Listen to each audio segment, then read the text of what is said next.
My name is Stan Holmes. I'm a PhD in economics, and I'm a professor at Texas A&M University in Commerce, Texas, working in the economics management section or area within the College of Business at Texas A&M Commerce. And what I'd like to do today is provide you with a way to derive a strategic plan for a small company. And this is a planning process I'm going to present to you that's used by many larger firms, and it's very applicable to smaller businesses. And what I've done is created some tools that enable you to do that.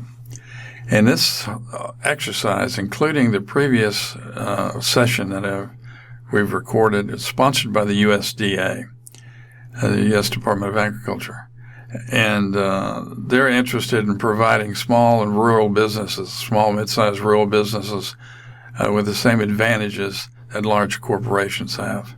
So under their auspices, we're going to continue on from taking the forecast in through the planning process and developing a strategic plan for small and mid-sized rural businesses. And I take this on as kind of a personal effort because I've got 26 years of experience in planning and forecasting in 3 Fortune 500 companies. And what I'm going to do is show you the method that we use to develop a strategic plan. And essentially it means that we develop a baseline for the strategic plan. It's really business as usual. It's called pro forma. And then we take the forecast further, take the plan further and apply programs to it. And that's what we're going to do today. We're going to go from the forecast that you produced on a quarterly basis for your company. If you did it monthly, you can gather the months up into quarters. And I'm going to use the quarterly forecast for revenue, and we're going to create a financial income statement look by quarter for your company. Okay? And we're going to use basic Excel skills. And if you need to load Excel, you can find it at this URL. You just copy and paste that into your browser. And we're going to talk about labeling data, entering time series data in columns, copy and pasting functions. I don't think we have to invert any data columns, but we can apply math functions to columns and rows. I'll show you how to do that. And I don't think we have to create any indexes or counters in this exercise, but these are some of the same tools we used when we went into the forecasting function. And graphing, we'll talk about that. Graphing rows and columns. So we're going to use the revenue forecast derived from the previous session by quarter for the next 2 years. That means we're going to use forecast values for 8 periods, 8 quarterly periods, and develop a pro forma plan. And pro forma is really business as usual. That is, we're not going to apply any specific programs that haven't already been applied to the company. For instance, if you bought a new piece of farm equipment or a new piece of production equipment, we're going to assume that equipment is still being used going forward. So this creates kind of the pro forma view, financial results view, operating the business in a business as usual perspective. And that is always used by major corporations as a baseline for providing programs. And that's what we do in this process. We're going to use some potential programs. I'll show you how to apply some of the tools that we've got to show programs and their financial impact. That is, how do they change net income for the company? How does it change the cost of goods sold, for instance? So we're going to use that business as usual plan and change it relative to potential programs. And then we can use this result, after you've got the programs we've selected, as a basis for the company valuation and raising funds. You can show that net income, for instance, increases over time. Revenue increases. So you can use that as a way to provide valuation and raising funds for your company. You need capitalization For instance, for buying new equipment or entering new markets, you can use a plan that we're going to develop to do that after you've applied the programs to it.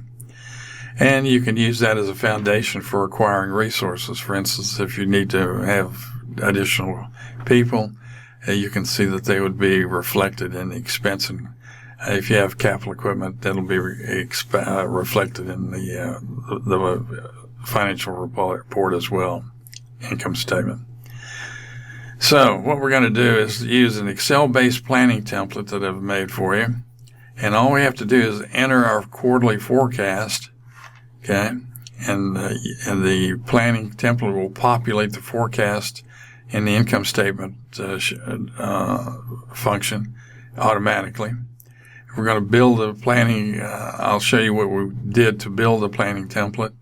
And it's already constructed. All you have to do is cut and paste revenue, for instance, into it. And we're going to use the S-curve that's publicly available, that's Excel-based as well, to change some of the cost functions, change the revenue functions based on the programs that we apply to the company. And the reason why we're going to use S-curve functions is because the effect on the company may change over time. Usually the effect of entering a new market starts off slowly and increases over time, so that's where the S-curve function comes in. So you get an Excel example of your business's plan with the added programs, and you can evaluate those programs relative to cost and expense line items that we're going to show. And we can point out critical analysis points. That's what we're going to show you today, which you need to look at. And I would potentially, focus on the net income line that we're going to see in the planning template. And this is the 6-step planning process that we're going to go through. So it requires a forecast for the plan horizon. And the plan horizon I've selected for this session is a 4-quarter future period. That is, we're going to look at 2 years worth of forecast of revenue.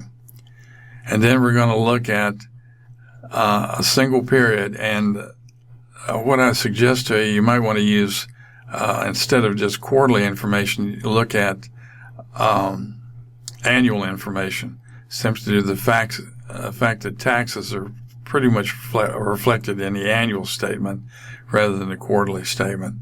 Some of the companies that create reserve accounts for taxes have tax inputs for their 10K filings.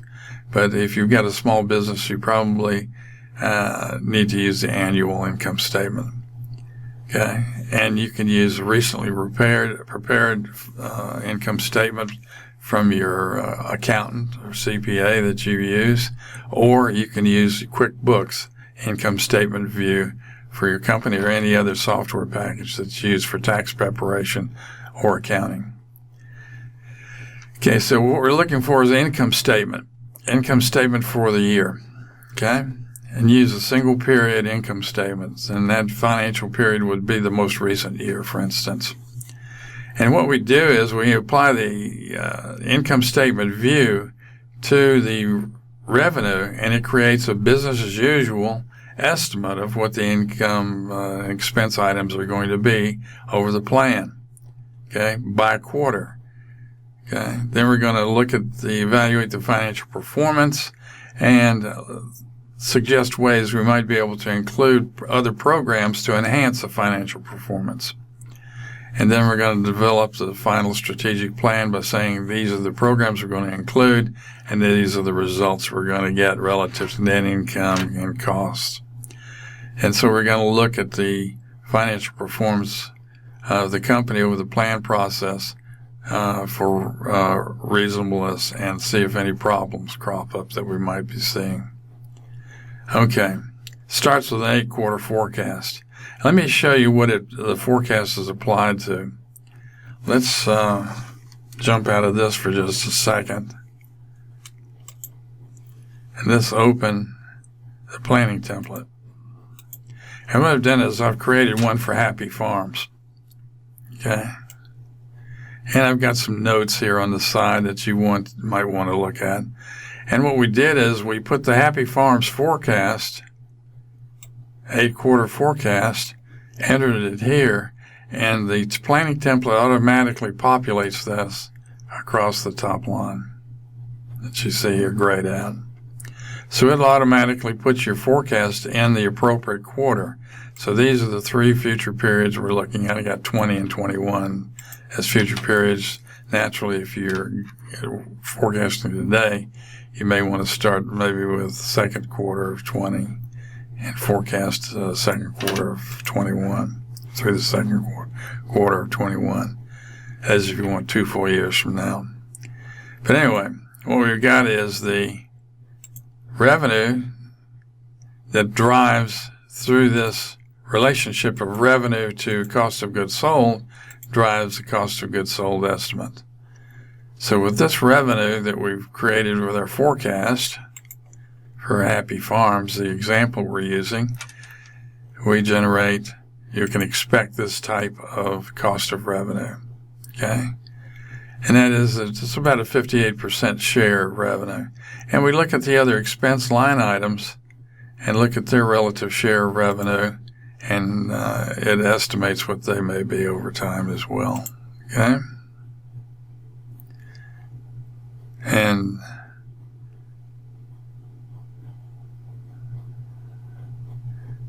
the red observations are just disregard those negatives you're going to see turning negative with a negative sign. So we had losses, and this is the line item you want to examine carefully, and that is the net income line item, okay? So over the plan, the net income looks very good relative to the company. And that's what you need to focus on. Okay, so here's a planning template. And by the way, if we wanted to substitute another company's income to expense ratios, we could look at the planning template itself and go down to, there's a company list. We can look down the company's list and say we want to go to food and home. Let's say we're going to look at ConAgra. We're a farmer and we want to look at ConAgra and its cost of production. So what we do is go to the latest quarter, or Arthur, not it's a ConAgra, let's say Arthur Daniels Midland, because I've already got that highlighted. If we wanted to use ConAgra, well, I guess we could find it. There's ConAgra. Let's use Arthur Daniels Midland ADM. Copy the whole bailiwick all the way down through the number of shares outstanding, that entire column. Copy it, control copy, and go back to the planning template, and you can substitute Arthur Daniels Midland. Just highlight the yellow tab and control V, paste that in, and it gives you the results as if you were achieving the same scale economies or cost relationships that Arthur Daniels Midland had. And you can look at the financial impact associated with that in terms of net income. It's quite significant. Okay? So you can, in place of your own company, you can find another like company, it's a Fortune 500 company in the list, and substitute it and see what the financial results are. And you can note the difference. If you had Arthur Daniels Midland income, of production possibilities, then you would certainly dramatically change the net income of the company. But anyway, until that, if you put your own annual financial results in, you'll get your own net income. And revenue forecast, you'll get your own net income tailor-made for your company. And that is the baseline plan. There are no programs applied to this. It's baseline. So if you change some of these expense items, it would change the net income line item. If you're, you can see how it would ripple through the entire spreadsheet and change net income. Okay? You don't have any shareholders. If you don't have any shareholders, you can put zeros here for these values, including the stock price. And it won't hurt anything. So if you're missing some of the data, put a zero fill it, okay, where you're missing information. Typically, you have cost of goods sold or cost of revenue as a line item. You got total revenue, of course, as a line item on an income statement. And then you have some sense of operating expenses. Whether you break it out in these categories or not, just make sure that it appears in operating expense. Okay? And net interest expense, taxes, so forth. Okay, the rest could be zero filled if you wish. And you get a net income effect. Okay? So it's pretty easy to translate this into financial or income statement results for each quarter of the plan. Each quarter that you've got forecast. Okay? And you can look at the financial results in terms of net income. And you can take this to the bank for additional funding for your company. All right, that's how the template works. Let's get back to where we were. So what we need is that 8-quarter revenue forecast, that horizon that we had. We're going to project these 8 quarters, and we're going to make that input into the plan. As I mentioned to you, just take the numbers that we've got here, copy these numbers, and paste them into the planning template just below. Let me go back to the template. Just below the template itself, you just paste them in here. Okay? And it'll do the calculation. It'll spread them across the top automatically and calculate all the financial results. And you can use either 2019 or 18. I would suggest if you're going to borrow some company's financial reporting, you might want to borrow some from the latest 2019 that we've got. Okay. All right. So, copy the forecast, paste it in for the 8 periods. Let me go back to the slideshow. So we got the forecast that we copied and pasted. Okay, and this forecast, as I mentioned, is derived from the previous exercise we went through relative to monthly or quarterly forecasting. If you did monthly forecasting, you'd add up the first 3 months of the year, and that would be the first quarter results for revenue. Next quarter is the next 3 months, so forth. And then we have the financial results you have for one period. And I would suggest using the most recent period you've got. You've got probably a 2019 annual,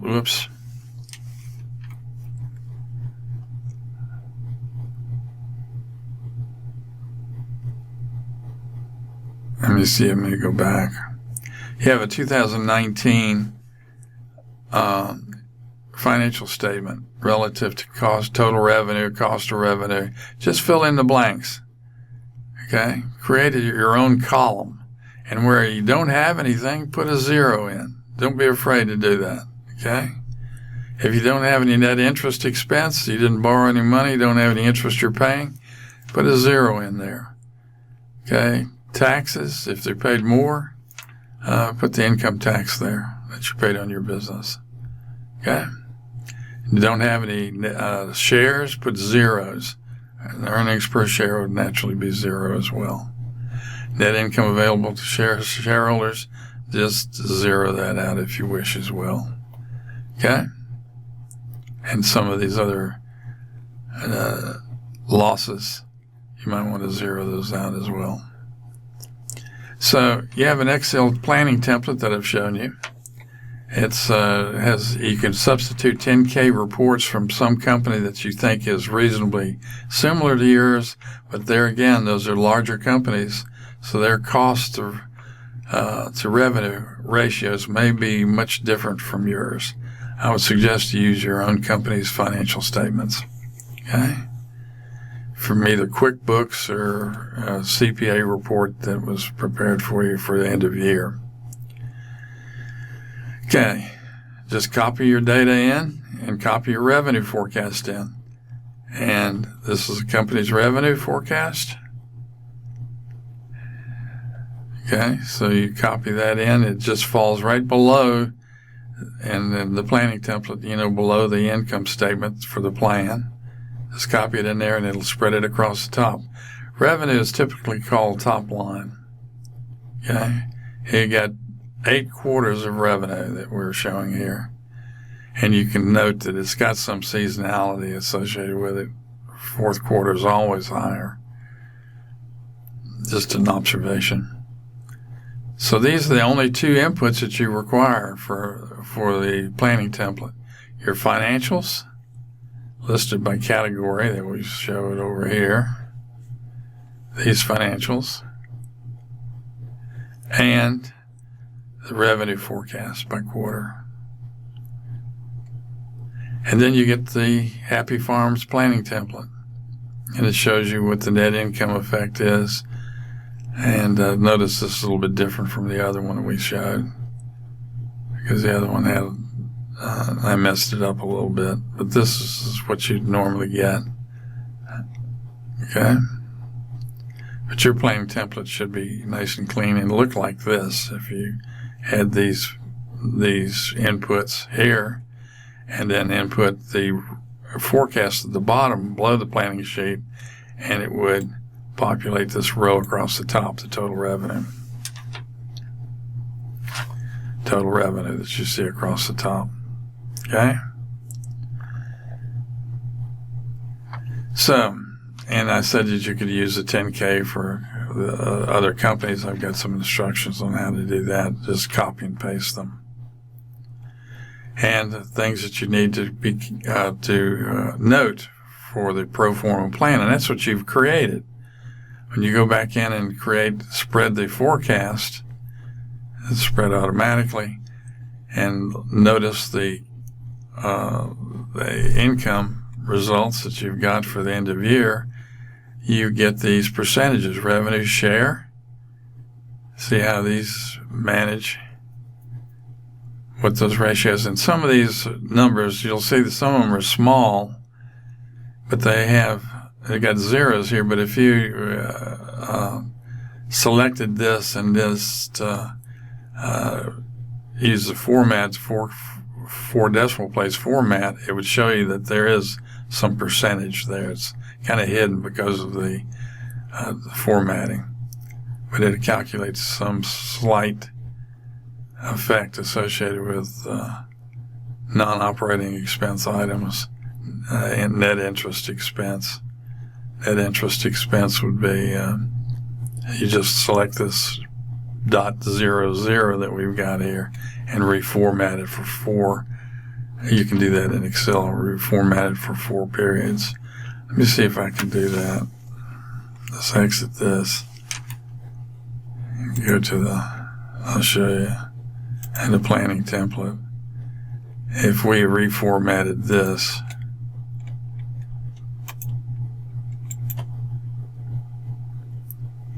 format cells, as instead of 2 decimal places, if I raised it up to 4,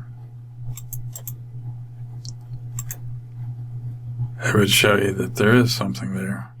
It's 0.0013. It's 0.13%.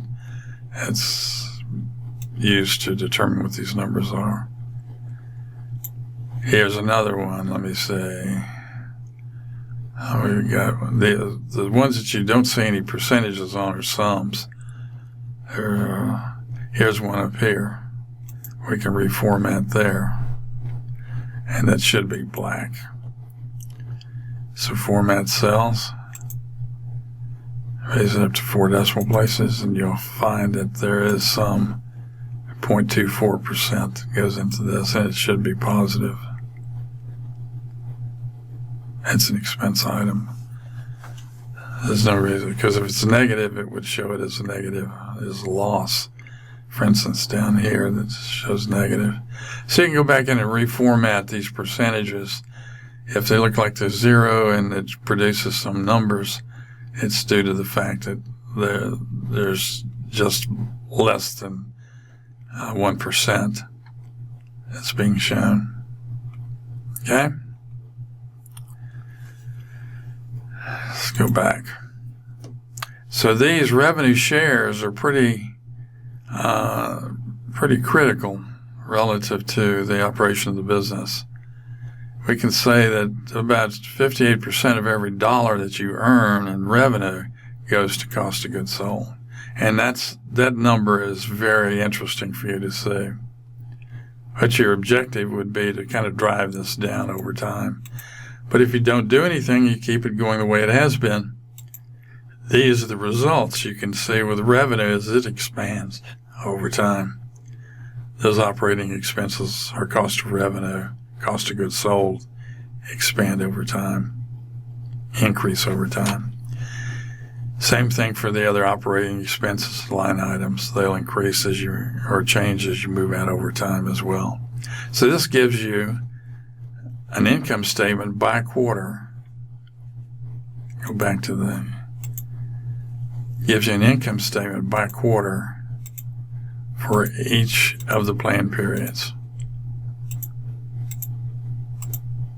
Okay, so as I mentioned to you, don't worry about the common stock. You can zero that stuff out.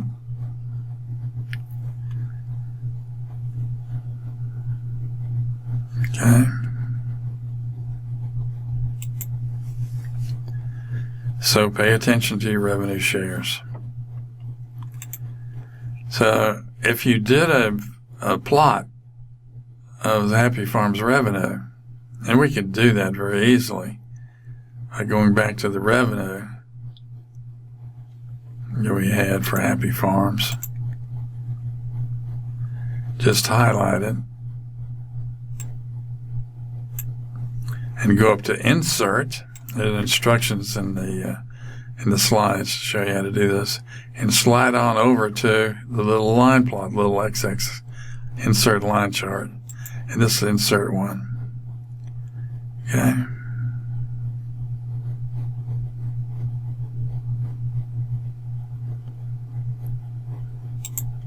Simple line chart. And you can select the line chart, add trend line. You see this trend line? Add this. Let me do that again. We go up to Insert.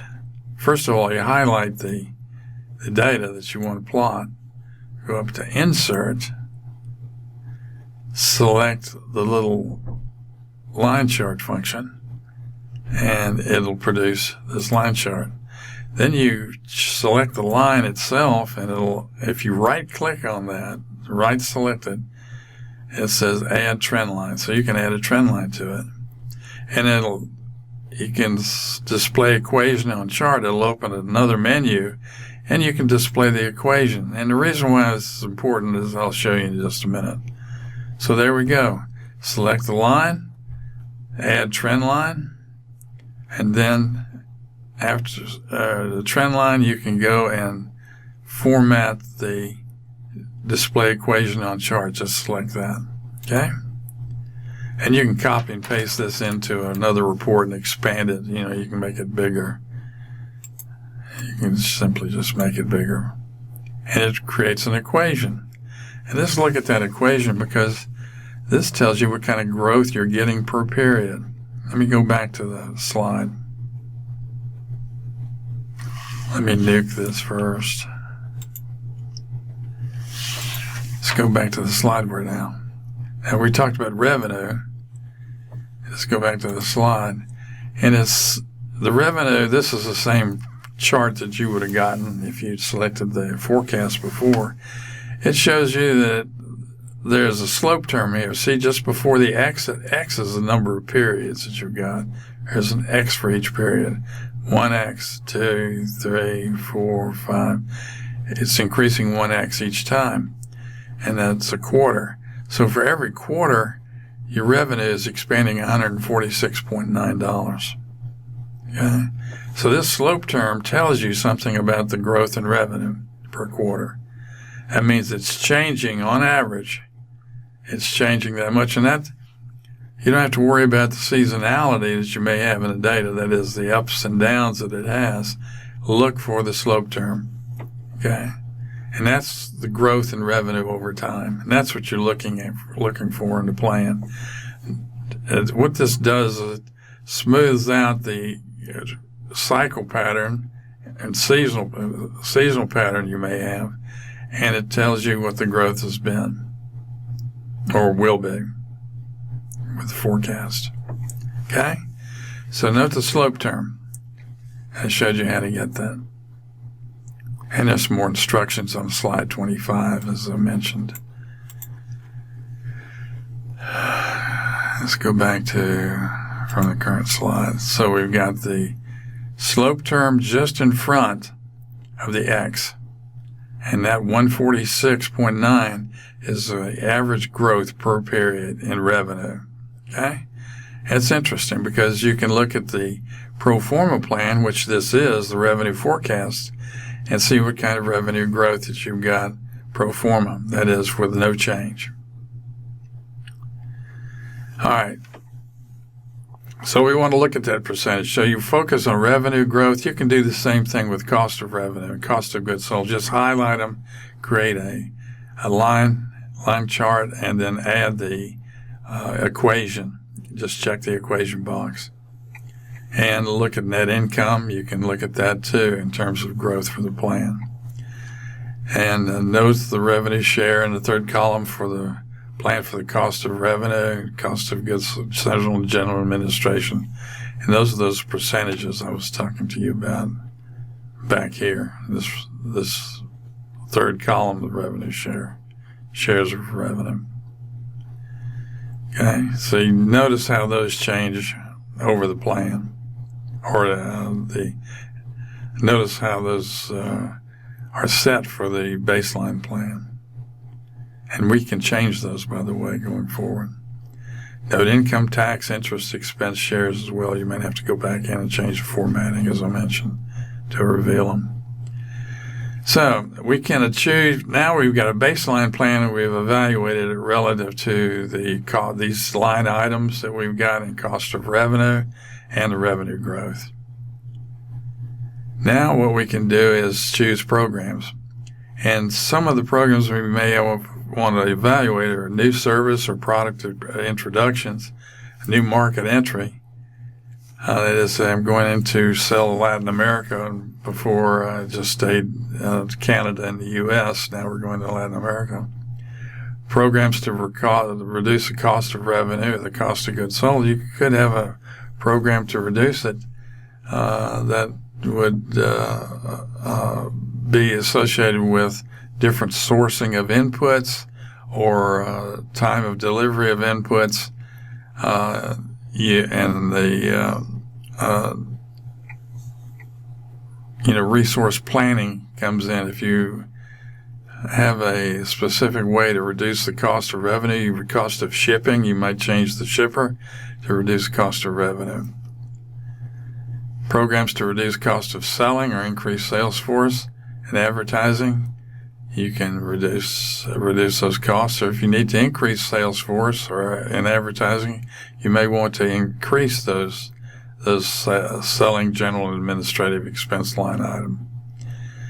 Programs to reduce other operating expenses, programs to reduce taxes.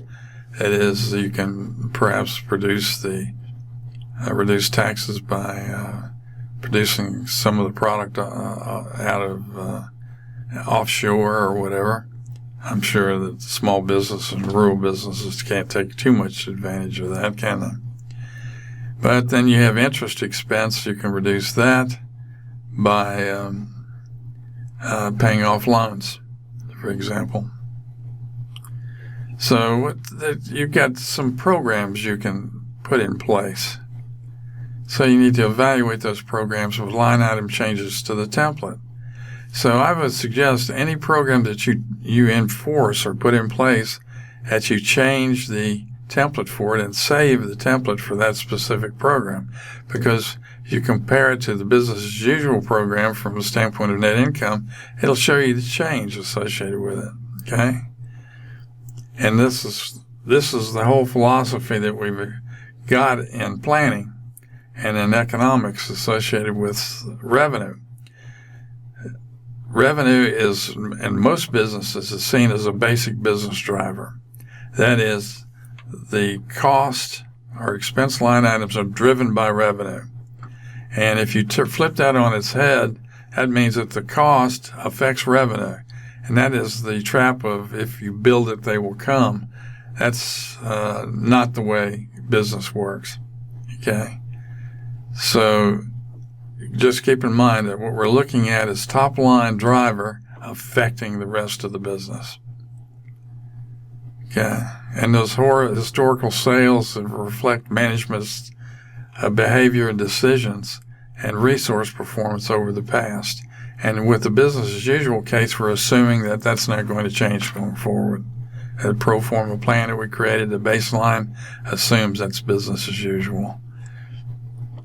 And then we go in and create that business as usual baseline, pro forma plan, and then we influence line items, specific line items based on the programs that we've got. And that's where we are today.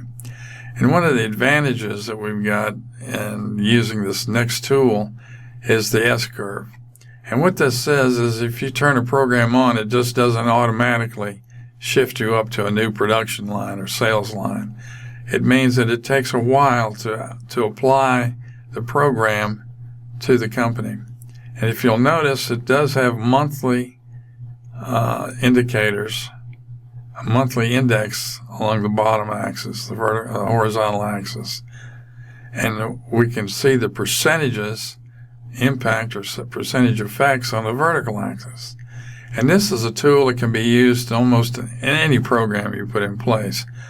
For instance, you have a new product you're introducing. There's a start value of the new product. You start the product out, you count 3 months and for 1 quarter, and you have early adoption percentage. You can read the percentage off, look at the next quarter, read the percentage off, and it grows faster, and then it has a tendency to start slowing down as you get to market maturity or penetration.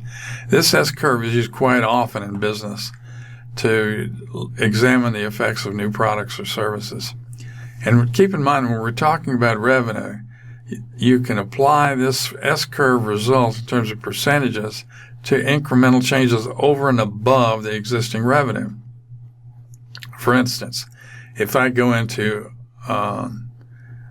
another state and I assume that it's got about 80% of the market that I have today for my company, it's the population or potential market is about 80% of my current marketplace.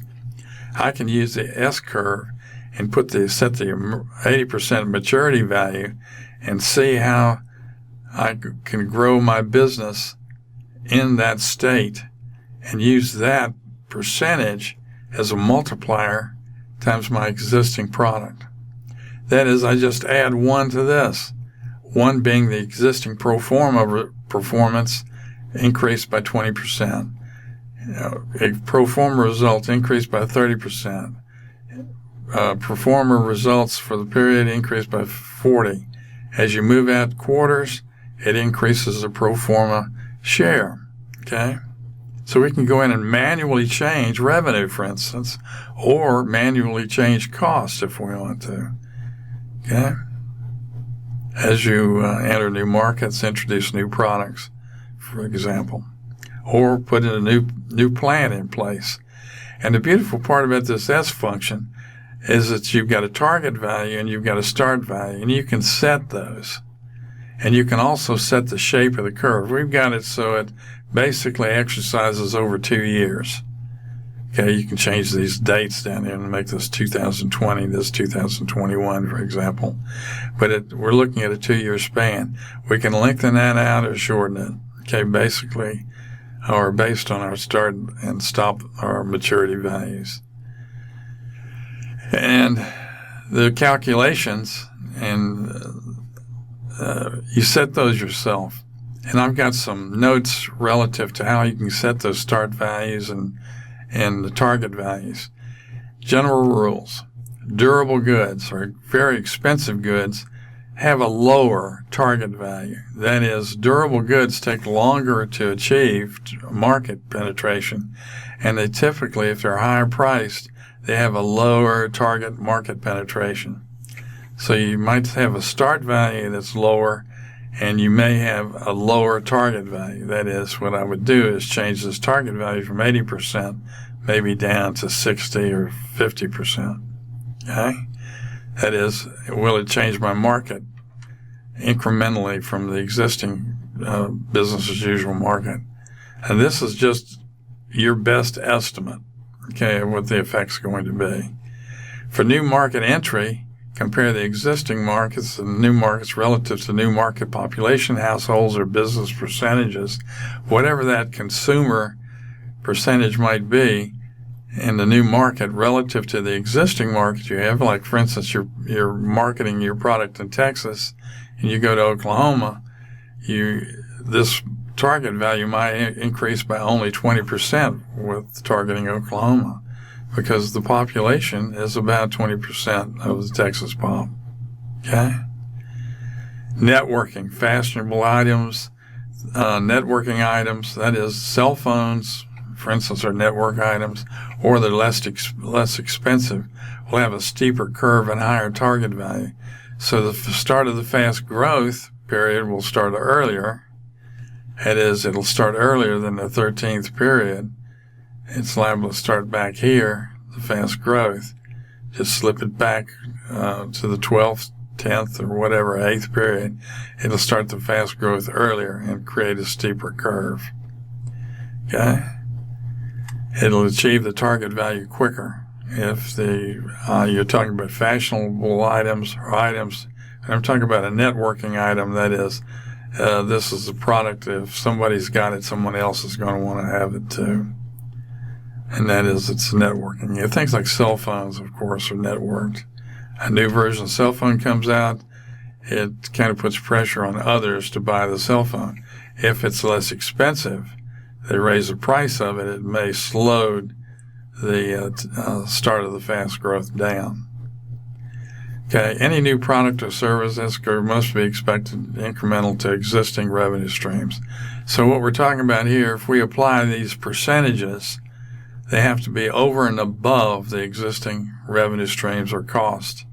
Okay? And by the way, if you target revenue, increase it, what's going to happen to the cost? The cost is going to be still increased because of that cost to revenue ratio. So just going in and growing the market grows revenue, grows net income, but doesn't necessarily grow net income by the amount of revenue growth, because there's cost that needs to be taken out of it, and a template automatically does that. Okay? So expense line items will change automatically when the new service or market's introduced. Let me show you how you might be able to do that. Introduce a new market. Okay? Let's say we're going to go into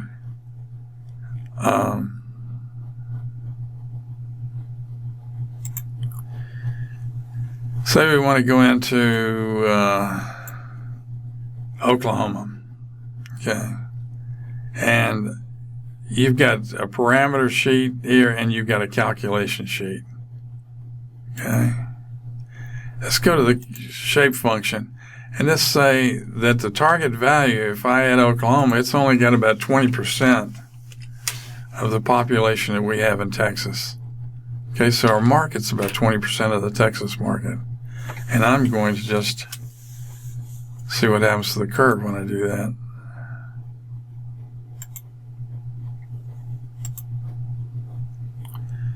Let's go back to the calculations. My curve's not changing. Show reference band. Let's change some parameters on it.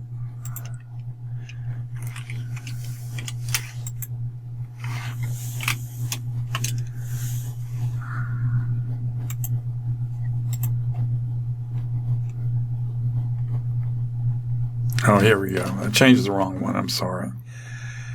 It's right at the top. The calculations are right at the top of the the list of calculators. Here's where the 20% goes in. The target value is 20%. Okay? Oklahoma is about 20% as large as the size of Texas. And just say we're going to start off with about 5% sales of the Oklahoma marketplace. Okay, let's see how the line changes. Go back to the S function. Now you've got a 20% cap, and it shows you by quarter. And we started 5%, not 10%. And if we counted off from the start value, counted off 3 quarters, we would have what? A 6%, see the 6.5?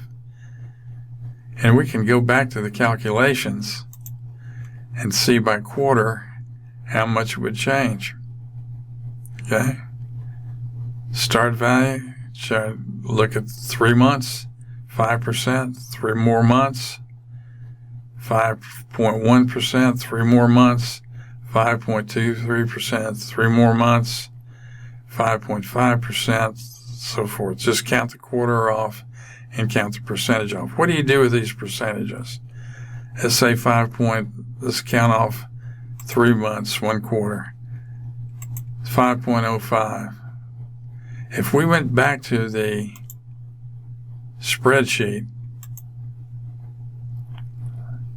and I say what I'm going to do is multiply this, that's asterisk, times 1.0505. That's that 5%, 505% that we talked about. Hit the enter button, and we get a new calculation. I've screwed it up somehow or other. Let me take that back. I can't get it back. Let's try another month.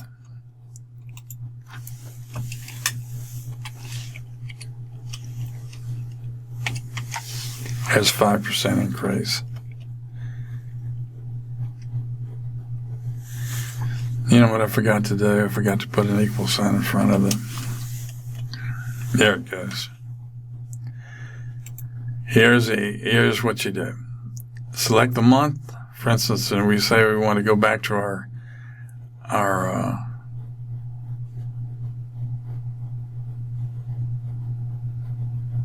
template that we had the S curve on.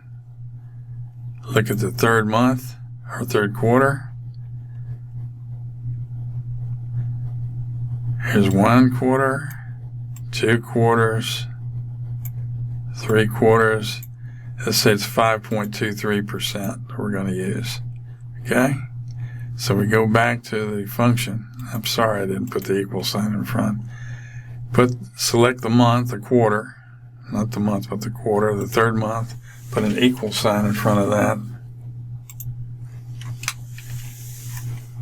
1.0523%.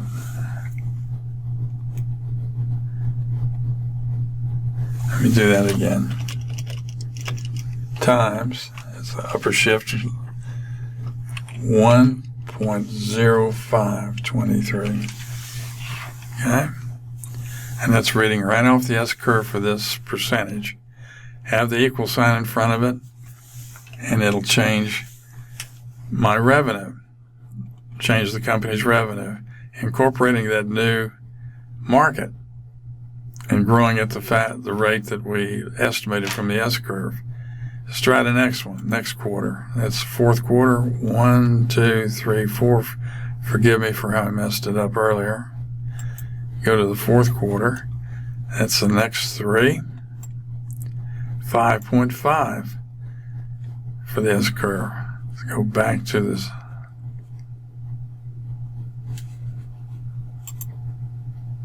The spreadsheet and say it's this, it's equal to, put the equal sign, don't forget the equal sign in front of it. Oops, not a plus but an equal. And multiply it by 1.055. Okay, that's 5.5% increase off of the the spreadsheet, and it increased the revenue. Notice that it increased the revenue, increased the cost, and it rippled all the way down through to net income. Okay? So I could do that, enter the next multiplier with the equal sign in front of the existing revenue, the pro forma revenue, times count off the next quarter.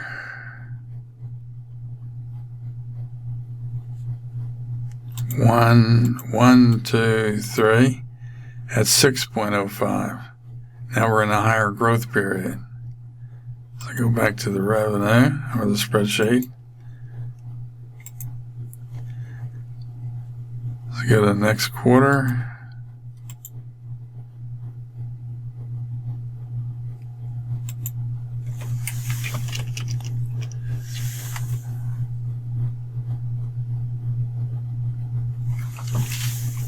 Times 1.065, and that would be the result, and it would ripple down through the income statement. So it's pretty easy to go back in and change the existing pro forma plan. I'm sorry I messed the first one up, but you can go back in and change each month based on the percentage that you get. Just make sure you put the equal sign in front of it. The percentage you get off of reading the percentages by quarter.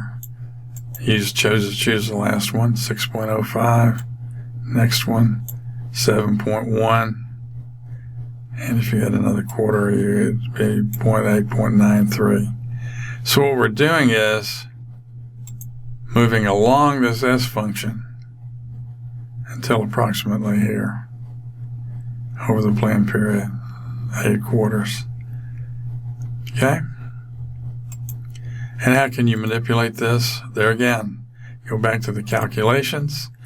Let's say we're putting in a new product that we want to, it's got a target value about 30% of the existing market that we've got. Well, let's change that, make it 50%. Let's say we're targeting about 50%. In the start of the fast growth period, really occurs probably, this is in months, so let's say it occurs 6 months after we start. Takeover time, let's say it occurs earlier, it's fast growing. Then we can change the slope curviness parameter as well. But let's see what kind of curve we get as a result of this. Go back to the S-shaped function, and you notice it's much steeper. It grows very quickly. And you get the 50% market penetration over and above the existing market for this new product. So it may be substituting some of the revenue from our current product, but we say we want to see about half, the 50% of the revenue growth occurring as a result of new product sales. And when I was in business development, we use this as an incremental impact associated with new version releases. Okay, how much would that additional revenue be that we're selling a new product for? And that's what you have to look at. If it's a perfect substitute, you look for incremental revenue changes. And if it's not a substitute, it's over and above, you look at how much that people would spend over and above beyond the current expenditures for the products they've got. So this is a judgment call, but you have the ability to shape the curve and then go back to the calculations and read the quarters off of the curve. Okay, that's 578, 693, 9.6, 15.1, 24.03, and so forth by quarter. 34 till you get 8 quarters, 42%, which means that over the planned period, you'd probably achieve about 40% of the market growth. Be somewhere in here. of the 50% bogey that you had. So you're climbing the curve. So you shape this curve yourself, and I've got some notes relative to shaping the parameters. Okay, and in the slide where we had some notes associated with that as well. And if you have any questions about this, we at Texas A&M in the Economics and Management Department would be more than happy to assist you and give you some advice. Okay? So, you can have a pro forma plan, and then it generates a net income, and then you can have a plan that generates net income relative to new programs. Okay? So the original forecast is changed based on how you've altered it, okay? And using the S-curve function to help you. So you just need the planning template and the S-curve. And you could look at changing line items particularly. You can go back into the plan and you can reduce either the percentage. Let's say that they pass a tax break, okay? Instead of you're paying 13%, now you only have to pay 10%. And what happens is it changes the tax numbers. Pardon the first line, this is bogus, but you notice when you change the income tax expense line item, it automatically changes the taxes. If they pass a tax that increases above the 13% we had before, say it increases to 15%, you can put 0.015, and this would be with a 15% tax rate applied to your company. It's increasing it from 12 to 15%. So you can look at the effects on net income associated with any tax. State, local, federal tax changes. Okay. Interest expense. You could change that to say you're going to pay off your loans. So that's, let's say as you pay your loans off, hit enter, and the interest expense goes to zip. Let's say you take out a 12% loan on the equity loan on your entire operation.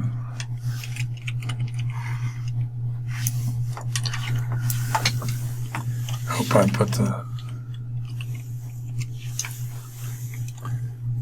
got too many decimals here. There we go. There's a 12% change. And this would be the interest expense from buying a new tractor or buying another piece of equipment. Put the loan rate in, and it'll calculate your interest expense. And if you get this loan plus some others, you'd have to put in kind of the average.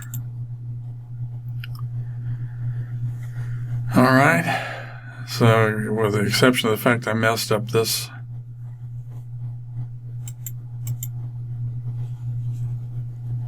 version of the statement,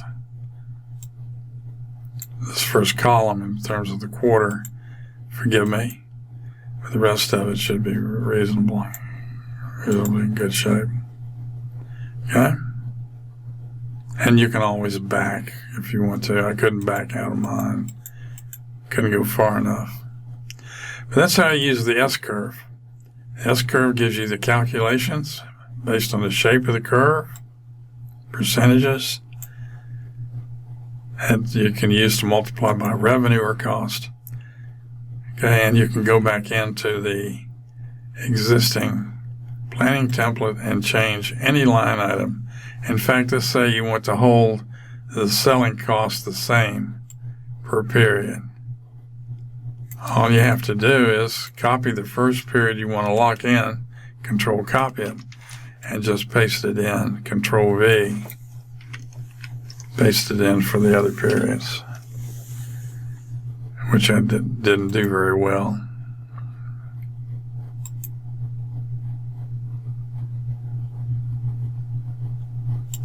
I got to paste the number in, Control Copy, And it comes to pasting,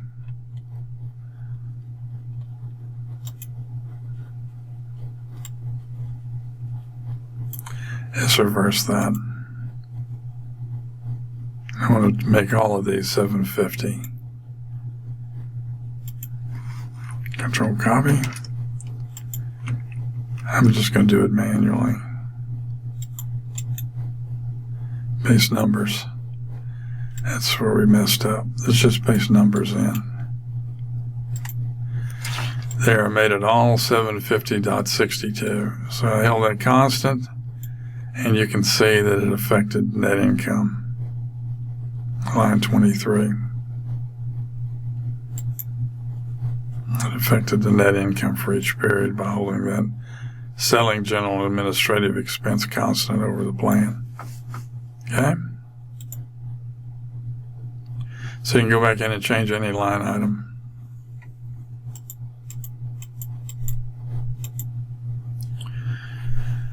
Okay. So those two tools you've got access to, and hopefully you can reverse out or recopy what I've done here relative to the planning template.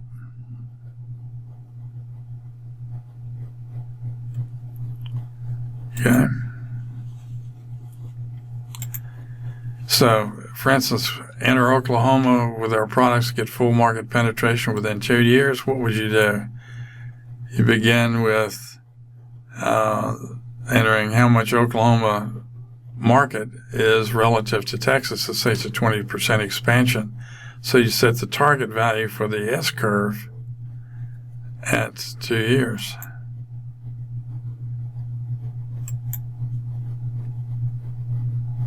Or 20%, excuse me. Set it at 20%. Oklahoma is 20% of the Texas market. Take over time, 2 years. There we go. We should have a new S-curve. There it is. 2 years, take over time. That's, and you read the percentages off the calculations. And this gives us quarterly views of the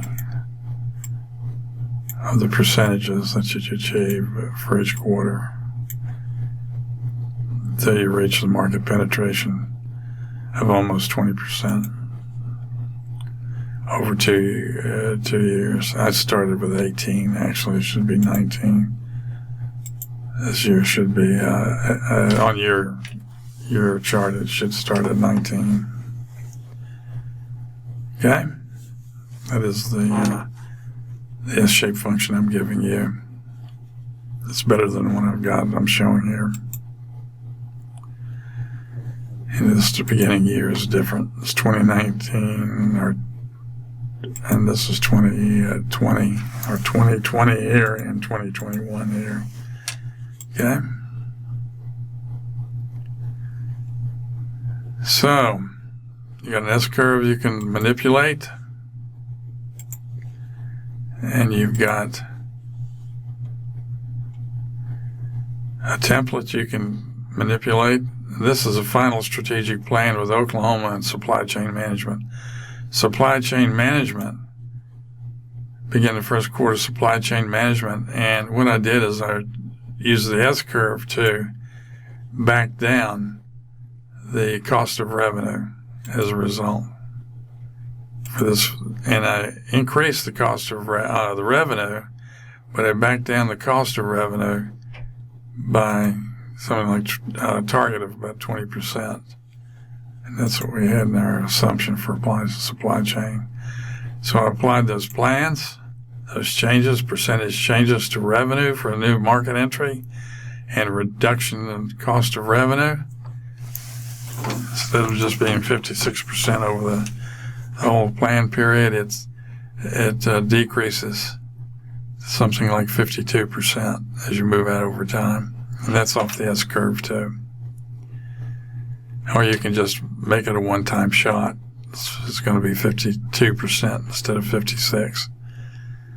And it'll ripple across, and then you get different net income And if I wanted to hold the selling and general administrative expenses constant, I would just lock this in and copy it and paste it in each cell. Okay?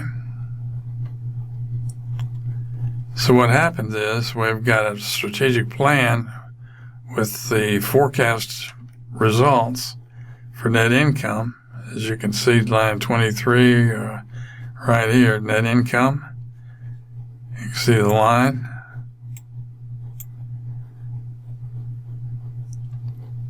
It increased over time. I look at that versus the earlier plan, the pro forma plan. Pro forma net income starts at 444.21. Our plan now starts at 637.34. Revenue on the original plan was 9,270 million, or 1,000, or 9,207. And in the new plan, revenue is 9,503.67, 9,503. So you can see that we changed the line items by those percentages what we're talking about. Here I changed this whole line of cost of revenue by about, this is 5369 before, and now it's 5322. So I went back in and changed this whole market line from what it was previously at 58%. I said entering in a new agreement, supply chain agreement, changed that market share down to 56%. And that rippled across the cost of goods sold, and we subtract that from the increased revenue, and we get, and this also has the increase in costs associated with the increased revenue, but the other program we put in place changed the costs from 58% to 56% to supply chain management, and we reduced increased our gross profits. Okay, and you can plot that as well. So keep in mind that programs can be combined, but I would look at each program and save a spreadsheet of each program to show the change associated with it. And pay attention to net income over the plan. And you can get line plots of any of that information. I'll show you a couple of them in just a minute. And like I said, you can use the final plan that you get and the plots associated with it to show the growth and the final plan financials after you've got the programs selected and put in. So this is how to get the graphical valuations of line items, okay? And this is an example, slope before the X of revenue. It was 144, now it's 318 per period. So as a result of entering that new market, we've increased our average growth rate, or growth per period, from $144 million, or $144 to $318. Okay? Just read it before the X when you do the slope. I also plotted net income as a line item. Did the same thing, went into net income, highlighted the line item, net income, and then went into insert, graph, the line plot, and then selected the equation, the trend line and the equation for it, and got the change in net income per period. And with the plan, net income is $21.36. That could be thousands. I'd just say dollars in this case. $21.36 per period. So the slope term that you want to look at as the average growth per period over the plan would be that slope term just before the X for anything you plot. So you have the ability to go in and plot and compare the plots before and after. This is the after plot associated with the plan, the programs. Okay, so that's basically it. You have a track record relative to the programs that you put in place. You have a pro forma before statement the plan, and by period, the plan results. You have an after statement after you've made changes using the S-curve function for new products, new market entry, or change the revenue share across the board with new programs. Remember, we changed this from a 0.58% of revenue to 0.56 due to new sourcing of product and at lower cost and supply chain management. Okay, so we have those programs we put in place, and you have a before and after shot, and you can plot those line items and look at the slope terms associated with it. Slope term of revenue and before versus revenue after. Slope term of the revenue before is still back over here, I think. I didn't bring that forward. But there's 146. I said 144. It's 146.9 before we did the programs. And after we put the programs in place, we got a growth in revenue of 318.52. So that's the difference between 318 and 146, essentially, with the programs. So what we've got is essentially a strategic plan. We've got a strategic plan with results. There's a pro forma before the changes and after we made the changes. Line items change values, and we can look at the growth of these line items and look at the growth of the cost over time after the program's put in place, and before we can look at the growth in those line items before the plan is put in place. Focus on net income as a major line item. So you want to plot the growth in or change. And that's the way you evaluate the strategic plan. Okay? And how you create the plan. You create it from a baseline driven by your forecast and your current or latest revenue to expense item financial income statements, and or if you borrow one from a company that's in your industry, and create your tailored financial income statement for the plan period using the forecast and those financial results that you got recently, and create the plan, apply any programs you wish, and you can use the S-curve to determine percentages of how you want to apply them for each period. Use them as multipliers, for instance, times either revenue. If you do, it'll automatically increase the cost associated with any revenue increase, and any of the other expense items, it'll recalculate their values going forward, and it'll also allow you to go in and lock down expense items, keep them the same per period, or grow them at a specific rate.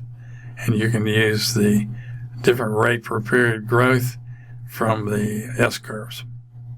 If your company doesn't have stock issue, you can, like I said, eliminate that. If you do issue stock, you can put the number of shares outstanding. Okay? So the financial planning results can be used by you for additional capitalization and expansion in business. Okay? If you need any assistance with plan development, believe me, I've spent 26 years doing this, and I can help you put together a strategic plan for your company very, very quickly. You know, the judgment call is going to be yours relative to what you think those programs may be. But we can help you create the baseline if you wish, and if you have proprietary information, we will ensure that it remains that way. And we can provide you S-curve settings for a specific program that you want to apply, whether it's a new project, a new product that is, or entering a new marketplace, or whether or not you're changing the cost or production cost of your company by putting in new equipment or changing something out, adding new equipment. So just let us know what we can do under the auspices of USDA. we will certainly help you out. And that goes for the College of Business Management and Economics Department. We want to make sure that you're successful and make sure that you have a plan, a good, solid plan that's as good or better than most of the large corporations have. And with that, I'm going to conclude my presentation. And thank you for watching. Bye-bye.